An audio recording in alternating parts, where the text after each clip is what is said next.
मराठवाडा सकल आदिवासी कोळी समाजाच्या वतीने विविध मागण्यांसाठी लातूर येथील जिल्हाधिकारी कार्यालयासमोर मुंडन व धरणे आंदोलन करण्यात आले। फूट कोळ्या जागा हो, संघर्षाचा धागा हो असे म्हणत मराठवाड्यातील बहुसंख्य समाज बांधव या आंदोलनात सहभागी झाले होते। सर, आम्ही गेल्या 75 वर्षाला देशाला स्वातंत्र्य भेटून भारत सरकारने सुवर्ण महोत्सव साजरा केला, परंतु आम्ही मात्र आदिवासी अनेक वर्षापासून या ठिकाणी वंचित आमच्या असणाऱ्या न्यायापासून वंचित आहोत। गेल्या 40-50 वर्ष झाला आमचा हा समाज लढा देत आहे।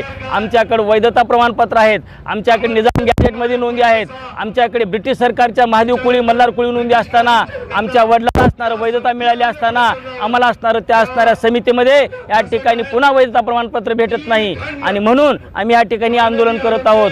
आणि वेगवेगळ्या माध्यमातून आम्ही आंदोलन करत असताना मुख्यमंत्र्यांनी देखील या ठिकाणी आमची दखल घेतलेली नाही। देवेंद्र फडणवीसांनी देता का जाताचा नारा दिला होता, आमच्या समाजाला न्याय द्यायचा शब्द दिलेला होता, परंतु देवेंद्र फडणवीस यांनी देखील आमच्या असणाऱ्या कोपऱ्याला गुळ लावलेला आहे। आणि आमचे विद्यार्थी एज्युकेशन करणारे जे असणारे जे असणारे इंजिनिअरिंग किंवा मेडिकलमध्ये डॉक्टरसाठी असणारं पदवी घेण्यासाठी ॲडमिशन घेतात आणि वैधता प्रमाणपत्र न मिळाल्यामुळं त्या असणाऱ्या मुलांचं, त्या लेकरांचं शिक्षण असणारं वंचित राहून जाऊन आज ते बेरोजगारीच्या मार्गावर चालू लागलेत। म्हणून आम्ही या ठिकाणी आंदोलन करत आहोत। आणि एवढंच नव्हे, आमच्या असणाऱ्या डेप्युटी ऑफिसवरच्या माध्यमातून सुद्धा विचार केला तर डेप्युटी कलेक्टरसुद्धा देखील आमच्याकडे जातीचं प्रमाणपत्र आहे, आमच्याकडे वैधता आहे हे असताना सुद्धा देखील आम्हाला असणारं वैधता असणारं जातीचं प्रमाणपत्र देत नाहीत।